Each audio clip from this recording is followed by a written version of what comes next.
founder of the American Women Writers National Museum, and welcome to everybody today. I'm glad to have you here. The first thing that people ask me about American Women Writers National Museum is, where is your stuff? You said you were a museum, but we want to see stuff. Where's your stuff? Well, we're only a year old, and so I decided to, most people start with a building. They start with bricks and mortar when they establish something. But I decided to start, so to speak, from the other end, and I would start with programs and get known and get people to know who we are. And then, in the second year, we just celebrate our first anniversary, then I would try to get stuff and do bricks and mortar and so on. So the National Press Club is very graciously provides this room for us to meet in, which we appreciate very, very much. So maybe the next time you come, in the next year or two, we will have stuff. I want to tell you about a program we're having after this and sort of solicit your participation in that. When I founded the museum, I started a program called the 50 State Program. Come on in. Come on in. You signed the guest house. Hello? Angela can't make it. That was her notes. Okay. Angela got stuck on the hill. Thank you. Those are her notes. Thank you. We started a program called the 50 State Program. Every month we honor women writers from 4 states. Women who won the Pulitzer Prize, the Nobel Prize, etc. Major women writers.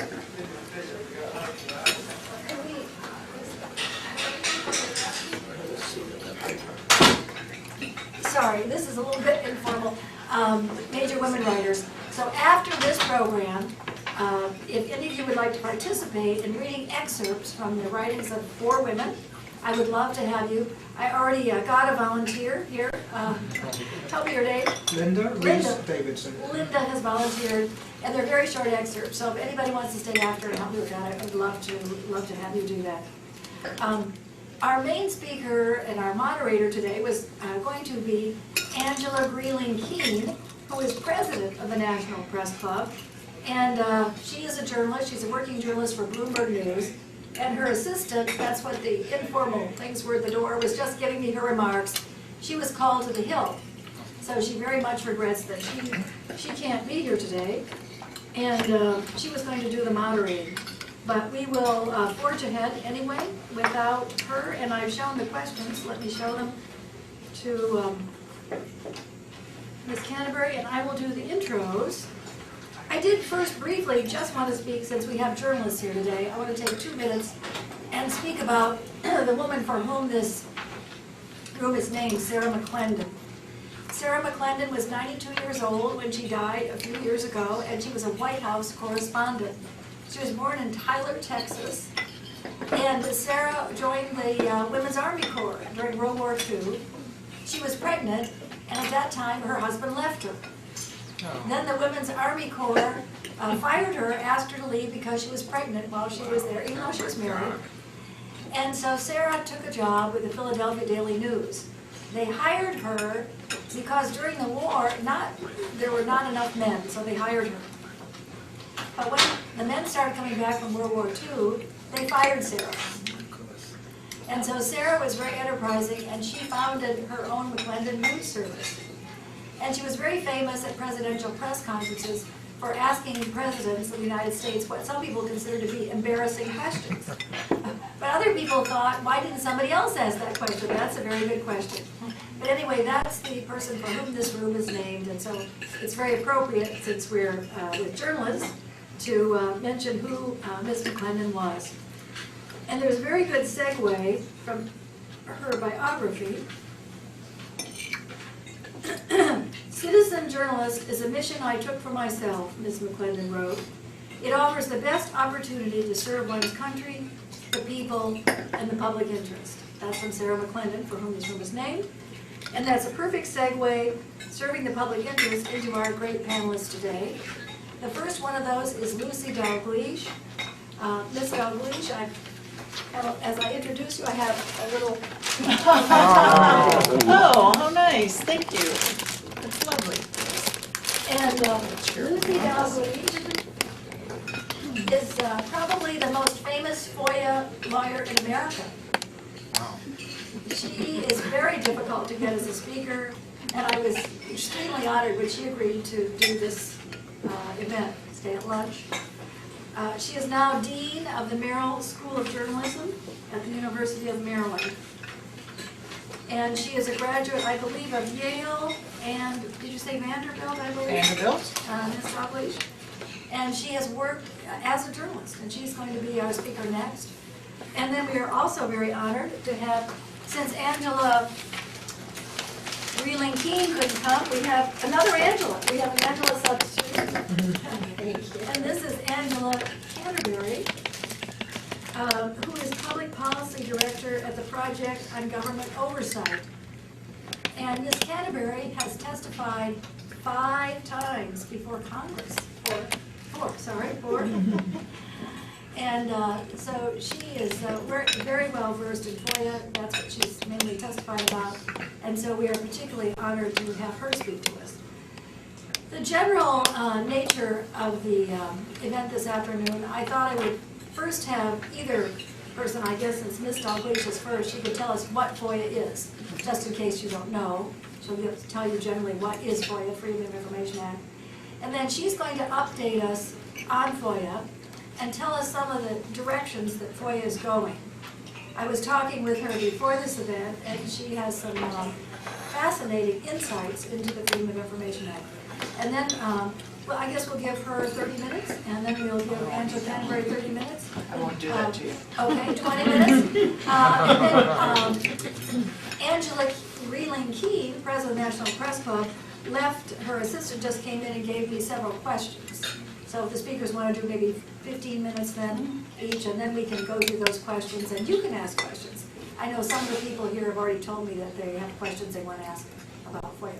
So at this time, we will hear from the famous and fabulous Lucy Dalglish. Thank you, Janice. That's very overly generous Do you want to come to introduction. the podium, Lucy? Because the Sure. videographer has it all set Okay. up to do that.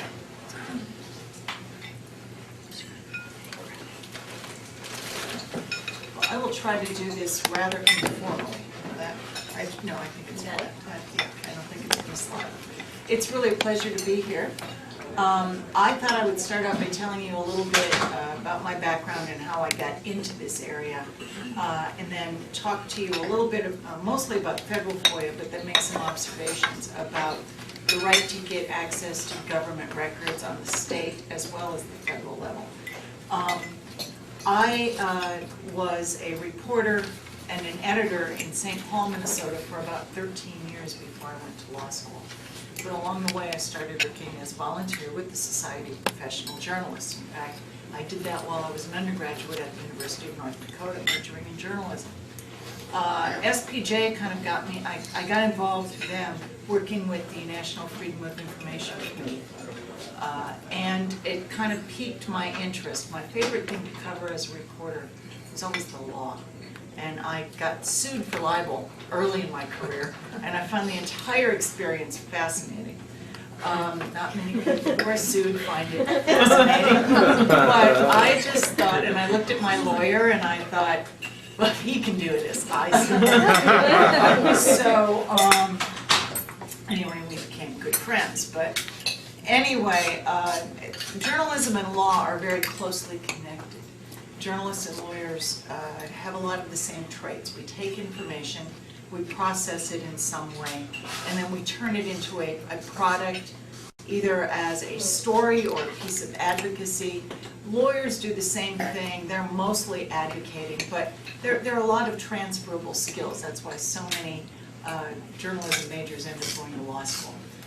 But I then worked as a trial lawyer in Minneapolis for about 5 years, and about half of my clients ultimately were media clients. And I moved here 12 years ago to be the executive director of the Reporters Committee for Freedom of the Press. And that is an organization based in Roslyn that does advocacy, First Amendment defense and advocacy for journalists all over the country. And one of the things that the Reporters Committee does is it focuses on freedom of information laws on the federal and on the state level. So if you're a reporter and you're in Michigan, if you call and you're trying to get somebody's FBI file, or you're trying to get information out of the Environmental Protection Agency, we can help you. If you were trying to get information out of your local school board, we could help you. So these two sets of laws work sometimes in tandem and sometimes they're at odds with each other. Last August, I moved to the University of Maryland to be the Dean of the Merrill College of Journalism. And it's an enormous amount of fun and really, truly exhausting.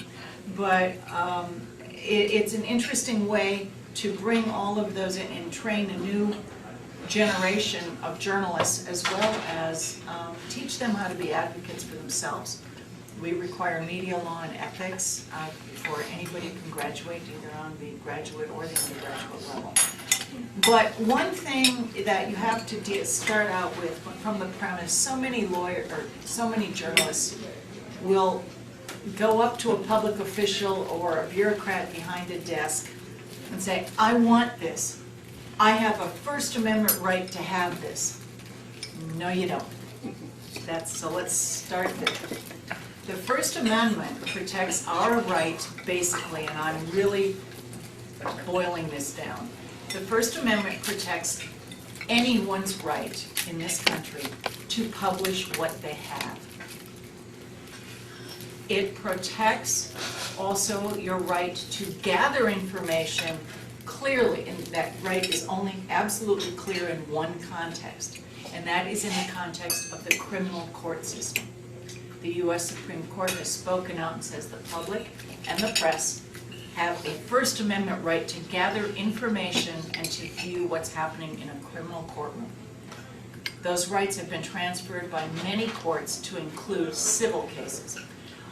On the administrative level, on the executive level, and that is basically anyone whose agency reports to the president or essentially the governor. Those folks, you don't have a First Amendment right to watch what they are doing or get access to their work product.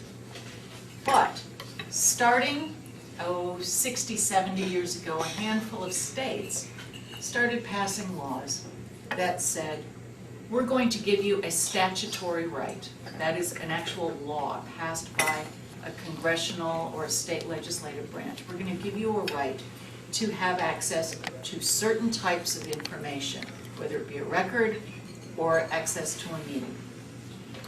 In the mid-60s, Congress, after about 12 years of intense pressure from the American Society of Newspaper Editors and a congressman named John Moss, they passed a law called the Federal Freedom of Information Act.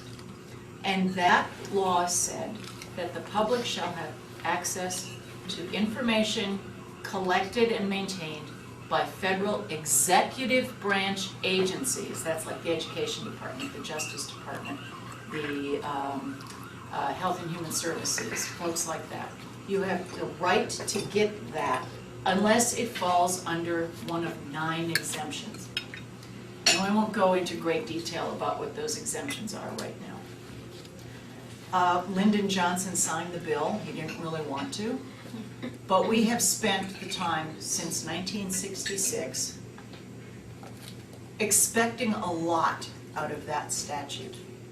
But while we've been doing that, administrative agencies, courts, and Congress have spent 50 years almost chiseling away at the rights in that statute, to the point where I strongly believe we should just blow it up and start over. Now, would we ever get that statute again? No, we wouldn't. They would take away far more than what we've got. But there are huge problems with the federal statute. It is difficult to get access to things. People have come up with very clever reasons to deny you access. Congress hasn't given money to the agencies so that they can fully comply with the requirements. People are not rewarded for their performance if they comply with FOIA in a progressive, good way. And nobody has ever been fired for not doing a good job implementing FOIA. And because of the way it's written, each president who comes in can have the Attorney General set policy on how some FOIA requests can be made.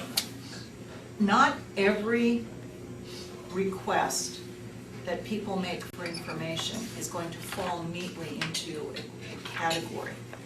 And some of the exemptions to FOIA are flat out prohibitions on releasing information, for example, if it's subject to the Privacy Act. But there are other areas of FOIA where an agency is empowered to make what they call a discretionary release. And the people behind the desk can kind of weigh it and go, well, you know, maybe, maybe not, maybe not.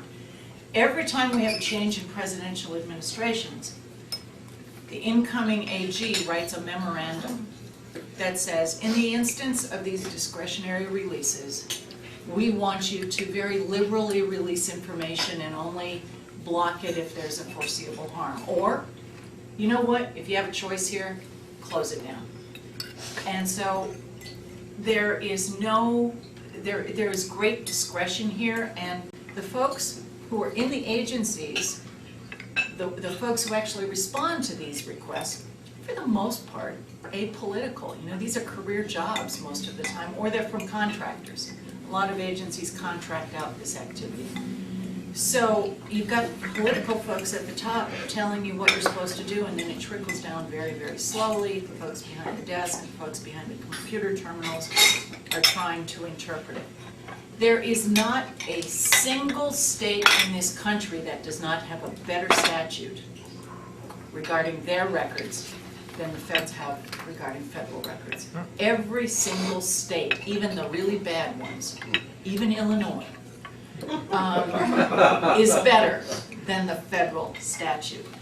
You know, right after the feds passed the Federal Freedom of Information Act, there was kind of a groundswell of states passing laws. I know between 1970 and 1973, I calculated it once, I think 25 states passed open meetings and open records laws.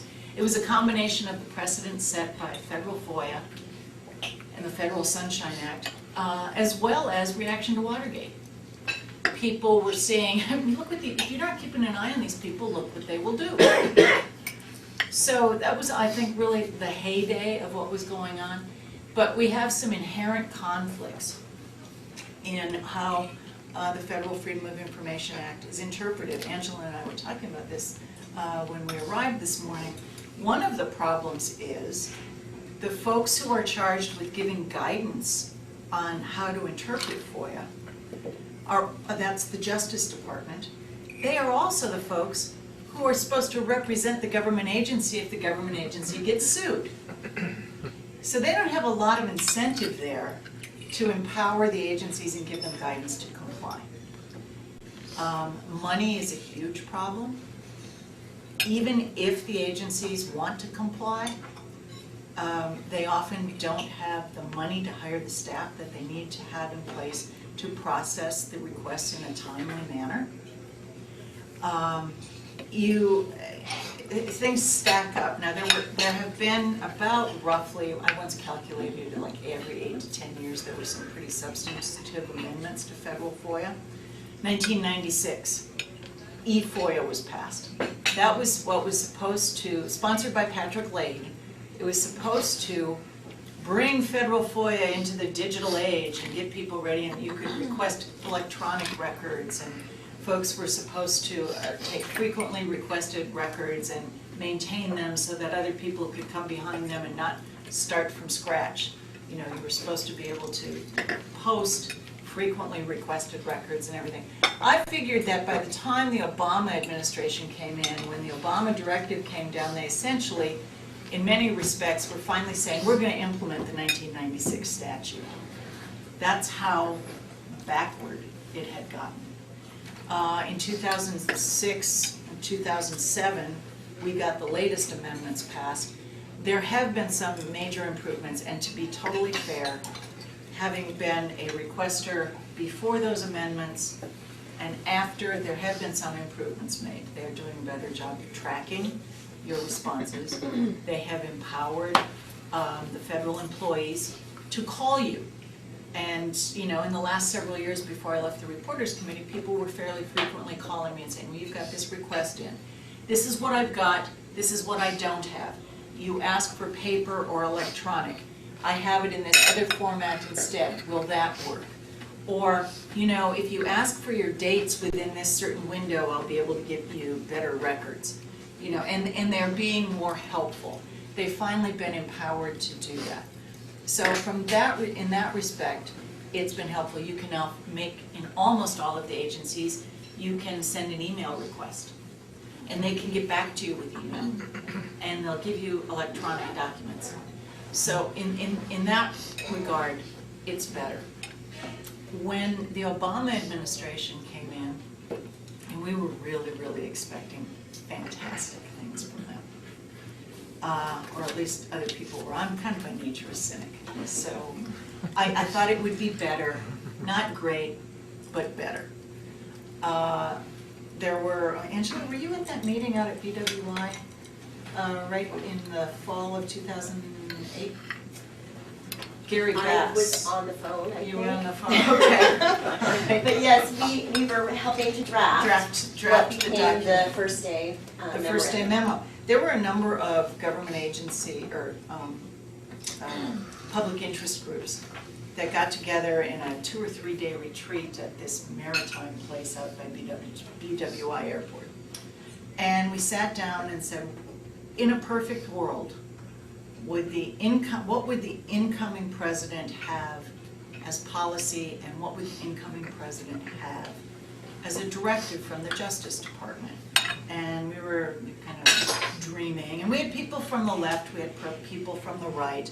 It was a pretty diverse group of open government advocates. And it was an interesting exercise. A lot of us were meeting each other for the first time. But one of the things we came up with was, wouldn't it be great if in his State of the Union, or not a State of the Union, his inaugural address, he came out and said, transparency is important to me. This is going to be the most transparent administration in history. Well, he didn't come up with that in the speech, but the next day he issued a directive and said, this is going to be the most transparent administration in history. Now, some of that is made easier because of technology. But one thing that I became it became fairly obvious within the first year when I would go to meetings with people. The initial wave of Obama administration employees had some pretty established open government advocates in the administration. A guy named Norm Eisen was there. A couple of other people. Within about a year, I started to really realize that when they talk about transparency and information sharing, they are talking about making it possible for government agencies to affirmatively push out data and to affirmatively push out information largely so that businesses can use it to make money. It's kind of the Chamber of Commerce approach to government data sharing. They are not crazy about the notion of giving us information that we can use to engage in oversight of government operations. No administration is ever really crazy about that. So their emphasis was on getting agency systems ready to launch this information and share it and push it out.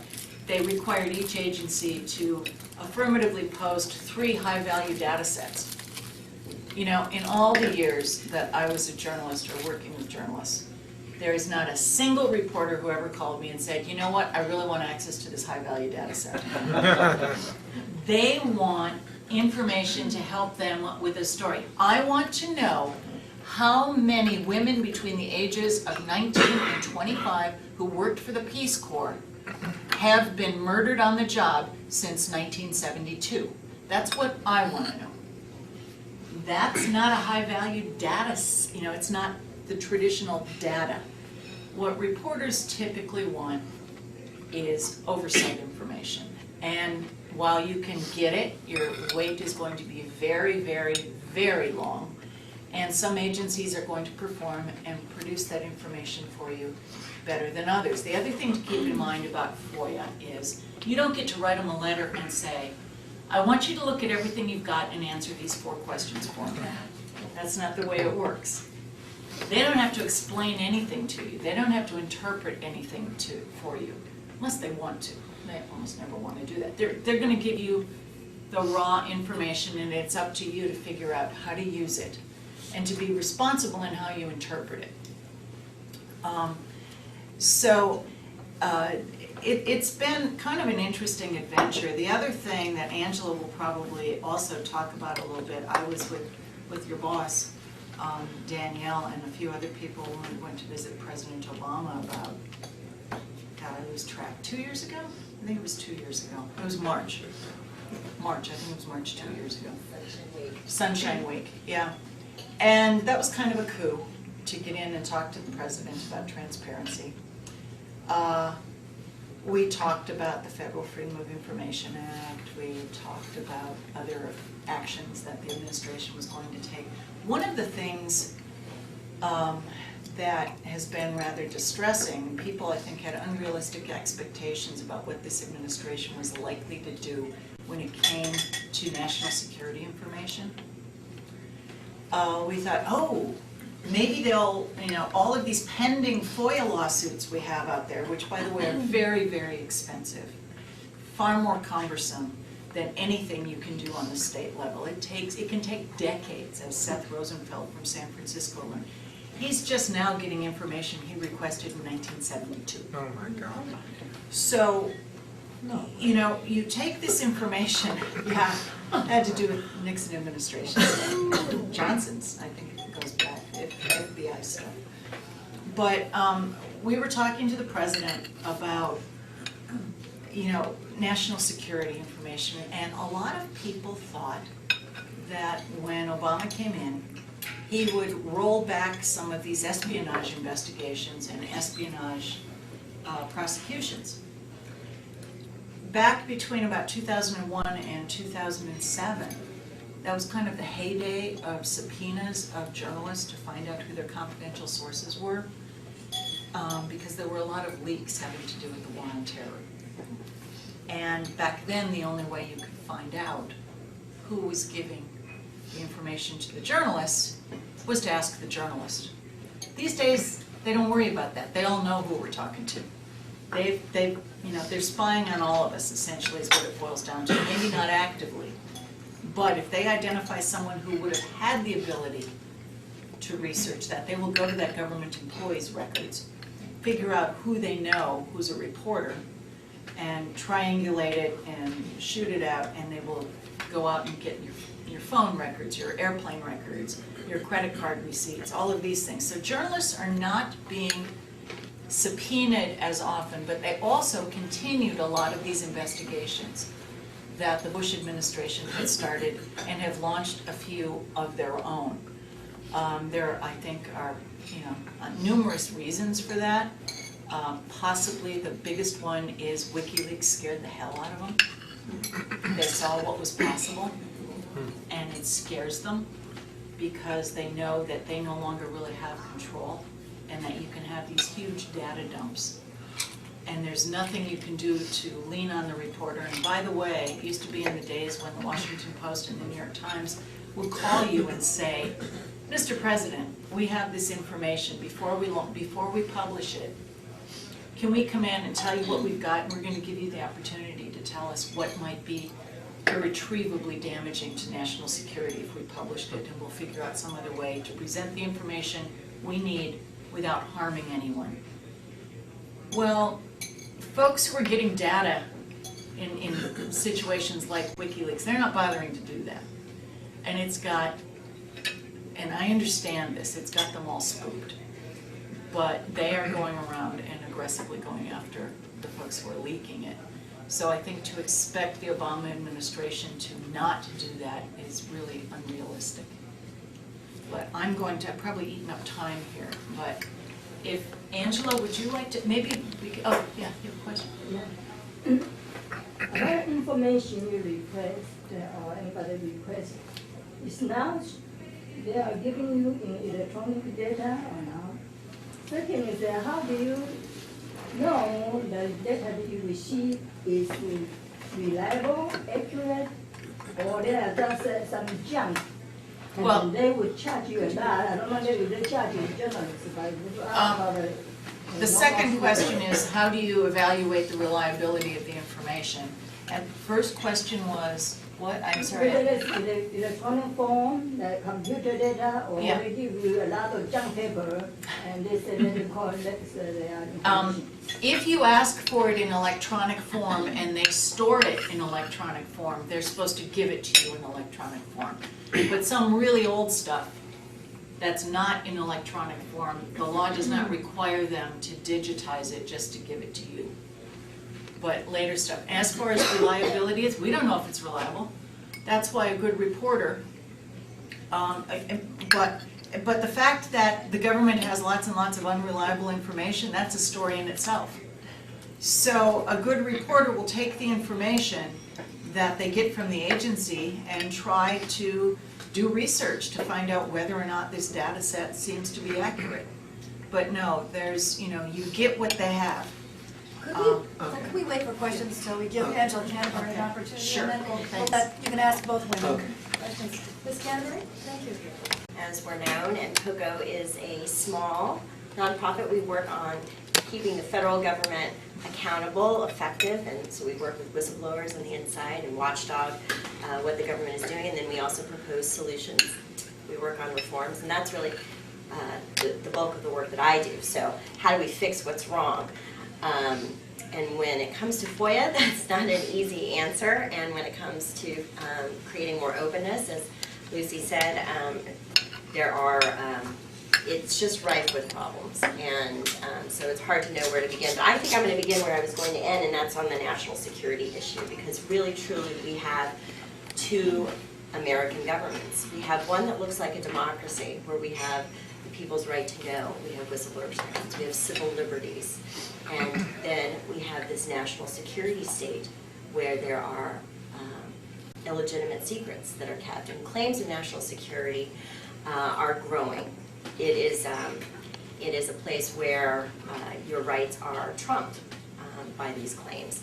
And we should all be very concerned about this, because if it grows unchecked, then the democracy part grows smaller and smaller, and it's impossible to hold the government accountable if we don't have access to information. And so I would say it's really regretful that the Obama administration has continued to grow. There's a trend, it's certainly not exclusive to this president. Certainly the war on terror in the Bush administration, there was a real lockdown on government information and a growing of national security.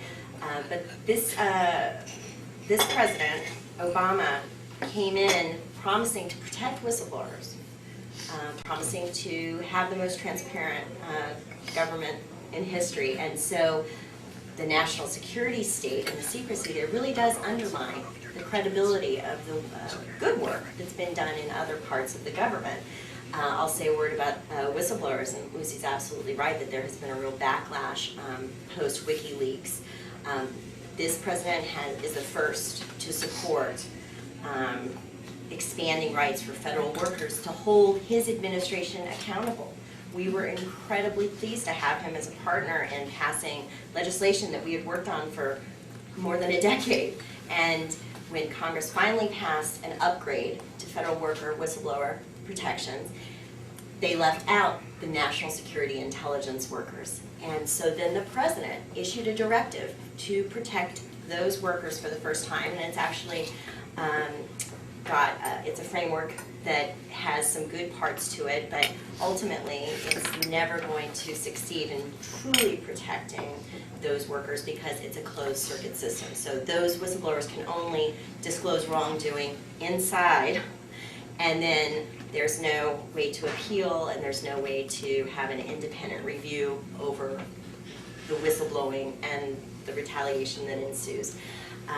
I think that's because this president clearly views national security very differently from all other aspects of accountable government, and believes that that directive would be effective in stopping leaks. So it's an anti-leaks policy, and we think that's right. We think if we could give whistleblowers a safe, protected channel, to disclose, that you will have fewer leaks.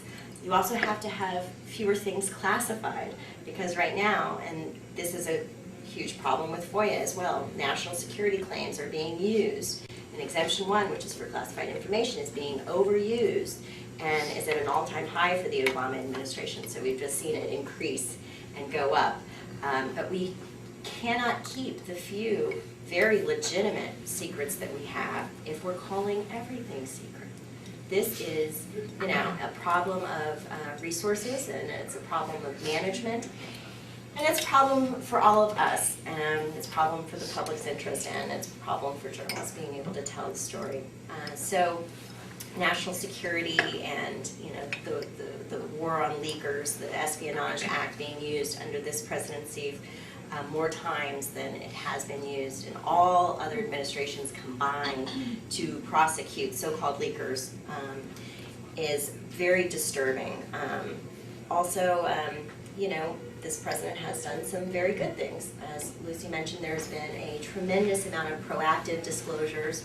The first day in office, not only did he issue the FOIA memorandum, but he also issued the Open Government Directive, which said to all of the government agencies, you need to come up with a plan, and you need to create an agency that is transparent, and there's participation, there's collaboration, but also, as Lucy mentioned, they left out accountability, which is the thing that we care most about in my community of advocates and in the journalism community.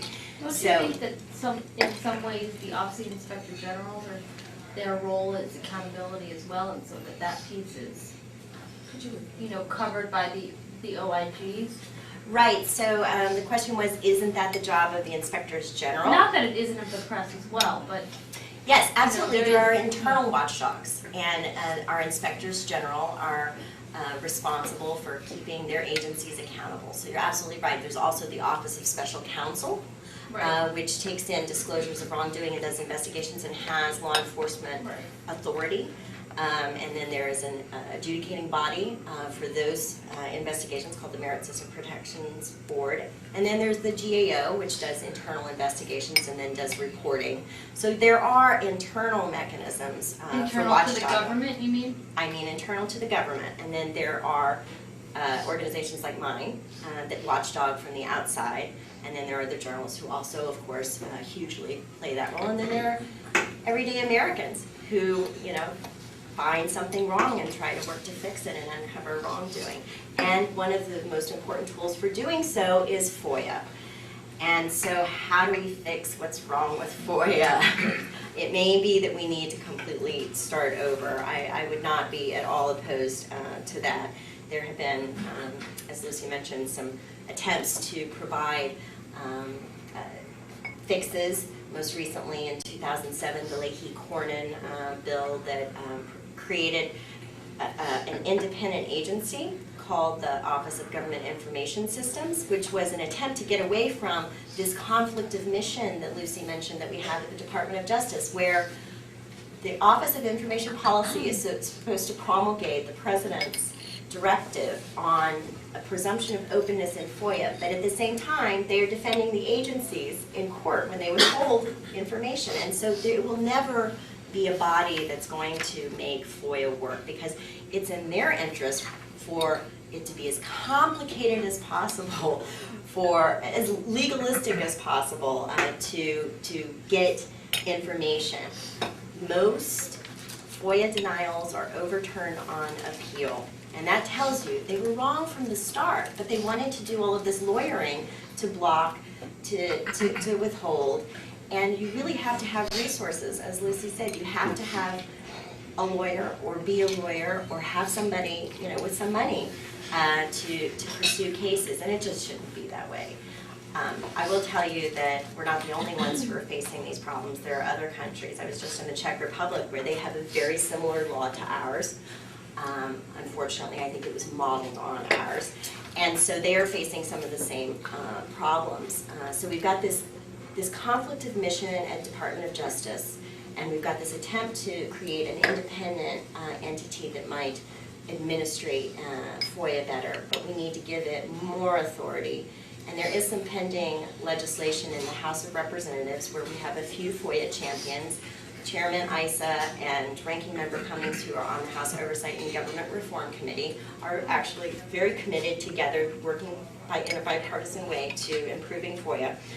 So they've got a bill that would take some modest steps towards fixing some of these problems.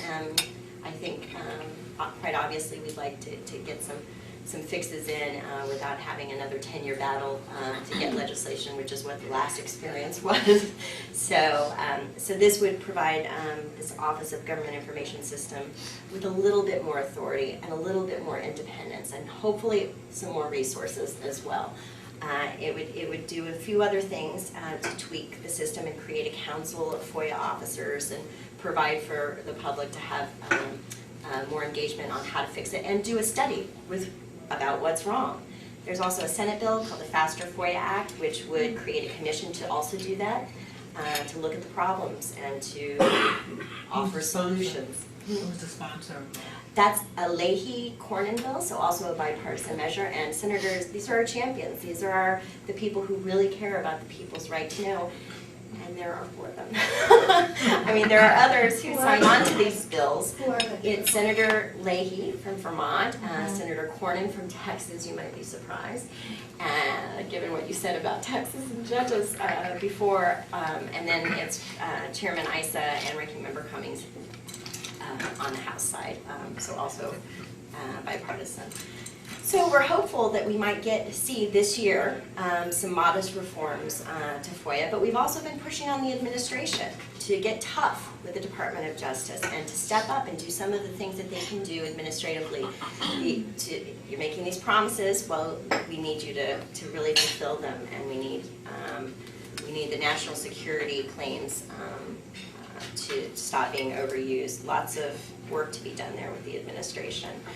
And there are a few frameworks that we have been able to use to engage the administration. The Open Government Directive is one of them, where the agencies created those plans, and we were able to talk to the agencies about how to improve openness. Another initiative that the Obama administration has joined and really spearheaded is an international initiative called the Open Government Partnership, where the countries create plans to improve openness. And we were really happy to see that the U.S. National Action Plan for the Open Government Partnership included a lot of the things that we asked for more openness. A lot of it didn't go far enough. Some of them were check the box. Some of them they could have already have checked the box when they issued the plan, to be quite honest. But FOIA was one of the things that they promised to fix, and professionalizing the service and providing for more accountability. Lucy mentioned the problem with no one's ever been fired for not properly implementing FOIA. So one of their commitments that they failed to complete was creating a better accountability system and incentive system for FOIA employees. So, the agencies have been really slow to adapt, and some of this is just culture change is hard. Some of this is just simply bureaucracy, and some of it is overt secrecy. I mean, we do have the Department of Defense, which continues to withhold information, for example, about Camp Lejeune and the terrible water contamination that was there for more than 30 years, 35 now, I think is the latest number of years uncovered, where Marines and their families and the civilians who worked there were poisoned by the water. And they resisted. They used every FOIA exemption in the book that they possibly could use. They even tried to keep the information from senators and members of Congress who requested it. And finally, Senator Leahy got tough with them, and they gave him several thousand pages of information that they had been holding for years. He made it public, and then we were able to finally pass a law to provide some health care for those victims. But so there are cases where these agencies truly are covering up wrongdoing, and then there are agencies that are just incompetent. I mean, State Department has more than 900 days on average before they respond to an expedited request. And that's a request that is, because life and limb is at risk, you do an expedited request. And that can't be anything but sheer incompetence. And then there is this bureaucratic foot dragging, and truly the biggest complaints I think with requesters are the delays. It is just, as Lucy said, it just can take days and months and years, and I think the higher the value of the information you're seeking, often the longer it takes. There has been a widespread practice by agencies where they issue a letter to you within the 20-day deadline. You have 20 days to get you the information that you requested unless there are extenuating circumstances, and they are to communicate those extenuating circumstances to you. What they have been doing in many cases is sending a letter saying, we got your request, and saying, bingo, we hit it. We're under the 20-day deadline to respond to you.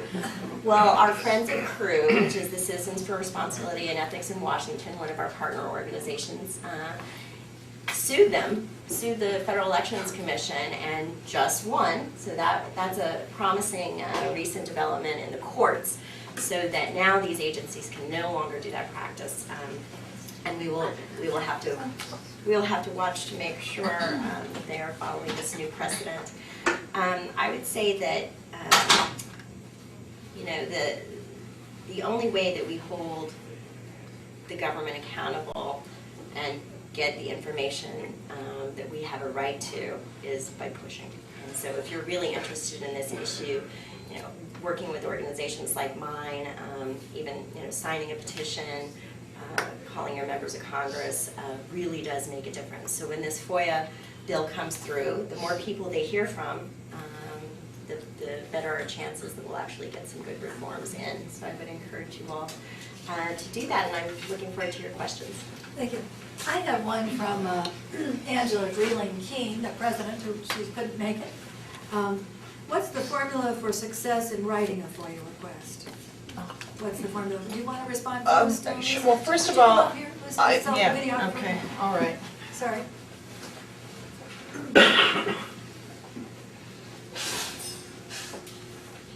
Okay, the formula for success in drafting a FOIA request. First, I would encourage you to go to rcfp.org. That's Reporters Committee Freedom Press.org. The Reporters Committee, that's where I used to work, has an automatic letter generator that you can go to, click on it, click on the agency, and it's essentially a fill-in-the-blank format, template. And you can find the address for the agency you want the record for. But in general, what that guide is going to tell you is to figure out ahead of time, to the best of your ability, what you want, who you think has it, and what inside the agency that particular document or set of documents is actually called. And then be as specific as you can, be as brief. Don't go on a fishing expedition unless you absolutely have to. Don't just say, I want every document on thus and such program between 1968 and 1974. The more specific you can be, the more likely you're going to be to get that information in a prompt manner. If you are doing this in a way that is for journalism, or to educate the public, and you intend to dispense this broadly, ask for expedited review. That will put you up in the queue a little bit. Also see if you don't quite know what to ask for, either call the FOIA officer at the agency, or call the Office of Government, what's Miriam's? Office of Government Information Services. It's at the National Archives. They have a terrific website. Its legal director used to work for me.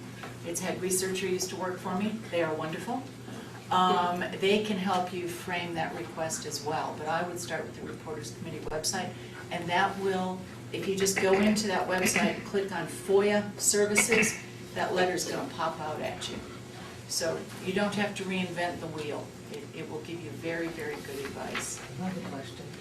Earlier, Lucy, you discussed that Could you speak up a little bit? Okay, I'm sorry. I wanted to know how they distinguish between agency oversight and a request for information. And for example, with the veterans' claims, okay, so when 60 Minutes went and asked for how long it took for claims to be answered, how they could, invariably, they can come back and say that's agency oversight, or? No, How is that distinguished? when you, there is no distinguishing between what's an oversight record and what is any other type of record. The difference is that they want to affirmatively give you information that might put the most positive light on the agency, or might be just kind of all sorts of data that could be useful in commerce. They're kind of making that subjective judgment. When I talk about oversight, I'm talking about it from the standpoint of what a journalist or a citizen advocate is trying to do with the information. So if you ask them a tough question, like, how many people died on this veterans hospital watch? We're going to engage in oversight. Well, they're gonna want it, they're gonna read that request and go, ooh, somebody could get in trouble for this. I think I'll put that at the bottom of the pot. But can that be a basis for denial? No, it's not. No, it's not a basis for That was the denial. question. If To it's seen deny as something. subjective, can they deny it on that basis? No. They have to figure out which exemption it falls into. And eventually, you may get that in response to a request. However, currently, they are also trying to affirmatively push out some information that they think will be helpful to people. Okay. And the information that they are trying to identify and affirmatively post on their website or push out to the public is usually information that is useful to folks who want to make money off of it. One more quick question. Yeah. How is it possible that someone can put in a freedom of information request in 1972 and just get a response in 2015? You know, the judges who have been sitting on that case have been asking that year after year after year after year. If you want to read about it, go Google a guy by the name of Seth Rosenfeld. He was a student at, I think it was Berkeley. And this was a Vietnam War era request. He was a reporter for many years at either the Examiner or the Chronicle. And he's written a book. He's won a lot of awards for that book about this tangled story of the information he wanted and how he had to fight to get it. Well, it seems like it rises to a denial. When you have It something... was a denial. He appealed and he appealed and he appealed. 1972? Judges ordered them to reveal the information. Judges said, give it to him. And then he waited and waited and waited, and he went back in and sued him again, and the judges said, give it to him. And they just didn't give him what he wanted, so he, you know. There's it no was- penalty. There's You no understand? penalty. There's no criminal penalty. And that's They can something, just string you along. so maybe before I sit down, maybe I should point out to you, when I say that there is not a single state statute out there that's not better than the federal, that is because in about half the states there's a penalty. You get fined, and in extreme cases, you can actually go to jail for not complying with the state transparency statute. On the federal level, there are no consequences, period. Well, then... So that's the difference. That's the difference. Okay, thank you. Yeah. I do you want to add anything, Angela, to that about what's success in doing a FOIA? No, that was terrific. Okay. Is there another question where we don't have too much time? These wonderful women have busy schedules, so yes. Yeah, I just had a quick question. You were talking about who in Congress has been supportive of this initiative to make FOIA better. Who are the opponents that you're seeing? Well, so that's an interesting question, because I don't think that anyone would claim publicly to be an opponent Right. of FOIA. Right. But we have another problem with our statute, and that is we can create unlimited loopholes. These are called B3. They're called statutory exemptions, which means Congress can decide to create a new exemption anytime they pass law, create a new exemption. And what we have are people who are sympathetic to the agencies who want to have special exemptions. And sometimes they want them just to get rid of their FOIA problems. Just because it's too difficult for them to decide which of the 9 exemptions or exclusions they should be using. So they just want a big one that they can use every time, and we've seen that. Other times, they're sympathetic to the concerns of a regulated industry. And so recently, for example, in the DoddFrank reform, the financial regulatory reform, there was a little exemption slipped in for the Securities and Exchange Commission, which basically would have allowed them to withhold anything. It was so broad, and they could just use this exemption anytime for just about any purpose. So then we are never going to ever know what the SEC is doing. That doesn't bode well for avoiding another fiscal cliff, right? So we were outraged and we fought it, and remarkably, within 3 months' time, I don't know if I've ever worked on anything that moved that fast. We got it repealed.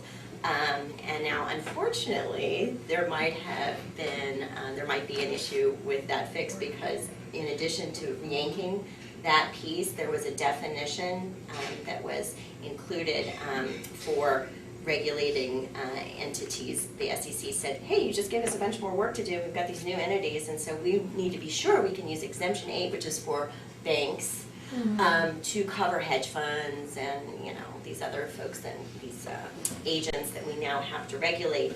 And so there was some language that Senator Leahy put into the bill that would cover those folks. Well, they just tried to use this to withhold information about this organization called FINRA, which is a self-regulatory organization that does quasi-governmental oversight. And so this is like saying, oversight, government activities can now completely be withheld because this is an entity that conforms to the definition in this fix. So sometimes there are unintended consequences for the reform work, and so now we have to probably go back and clarify what that definition is. But so I think that there are friends of the agencies, of industry, and of concerns that are special interest and not public interest. Right. And I think that's the greatest danger. There are also members of Congress who are much too deferential to the administration on national security matters. And so they are eager to create more secrecy. We just fought an anti-leaks proposal last year that would have done great harm to freedom of the press, whistleblowers. They called it anti-leaks, but what it really was a way to close down any access to information, designating only certain people at an agency can talk to someone outside. It was bad stuff, but we had a champion, Senator Wyden from Oregon, who refused. And it takes one senator to tank a bill, and he was not going to let it go until it was fixed. So we worked with his office, and we did a little mini campaign, and this time we fought it back. But, I expect to see that sort of thing again. Well, we have time for one more question. Is there anybody else who has you've already asked a question. There's a gentleman back there. Hold on, just I have tell a me. question. Yes. To what degree are you both concerned or alert for the possibility of a Trojan horse being slipped into forthcoming legislation on FOIA issues? For example, the Justice Department has as one of its highest priorities to fix the Milner case. But there's other, you don't have to talk about that, but are there other things that could get slipped in other than V3? I'm wondering if there's a way to stop problems from occurring. It's hard to stop them because it's hard to find them. I mean, slipping in is exactly what happens. There's not a real mechanism for reviewing that beforehand, because the committees that care most about that, which would be the Judiciary Committee in the Senate and the House Oversight and Government Reform, they don't have a referral in the case of a FOIA exemption or something pertaining, well, if it were specific to FOIA, they would, but they don't have it if it's a V3 exemption or if it's a definitional change. So we are all the time on the alert, and sometimes we have to respond very, very quickly. An authorization bill is a favorite vehicle because those move, and those moves move fast, and they have so many moving parts, and appropriation bills as well. So, somebody in our community will see it, or one of our good staff people in Senator Leahy's office or Cummings' office will say, oh my gosh, did you see this? Have you seen this? Read this. What do you think? And then, okay, we've got 2 days to kill it. It's, you know, it was really interesting to me, back in the late 80s and early 90s, I would come to Washington for SPJ fairly often, and they were fairly organized in the journalism community. And they got kind of complacent, sort of during the Clinton years, but also it had to do with just they kind of weren't as organized. 9/11 hit, and because nobody in the transparency community and the journalism transparency community weren't all that well organized. And when I moved here in 2000 and 2001, 9/11 hits, and Congress and the Bush administration shut down this country. It just turned off information like a tap. We weren't used to talking to each other. We were so accustomed to competing with each other. SPJ wasn't talking to RTNDA, which wasn't talking to ASNE, which wasn't talking to NAB. We were all trying to compete for members and interests. We all got together and said, okay, this stops now. And with the help of the Knight Foundation, we got some grant money together. Gary Bass and Danielle Bryan and a few other people who were advocates on the non-journalism transparency groups got together. We all had meetings. The journalism folks, I was on that board as well. And we started communicating. Every other week we had meetings. For 5 years, we had meetings every other week to just say what's going on. We also, through the National Newspaper Association of America, hired a high-end lobbyist. And we were up there, I haven't been up on the Hill for a while, but there were a few years there where I was up there every other week, just knocking on doors. And when that's what you have to do, so that now, if something comes up, Senator Leahy's staffer on the Judiciary Committee knows to call somebody and say, hey, can you take a look at this? But between 2001 and 2003, they ate our lunch. And they took away information that we'd been accustomed to having for 35 years. And we still haven't gotten it all back. But now we're in a position to at least we can beat it off a little bit better than we were able to do in 2001. Okay, well, thank you very much. Let's have a big round of applause.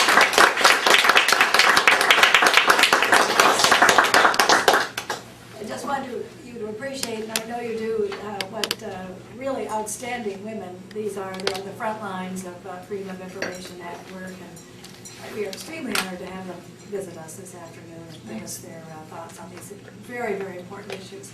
So thank you very much. If anybody wants to join the museum, memberships are $1 today, and we get grants based on membership, so in part. So if you want to join, we'd love to have you join. And thank you very much. Thank you. Janice, if you could tell everybody that this video will be posted on the website, so Yes. I intend to tell my friends who need to know more about FOIA than they do to go to this video, so everyone can. All of our programs they're are doing that. videoed, and they're all on the website, so you can, it's about 2 weeks before they're out. Thank you.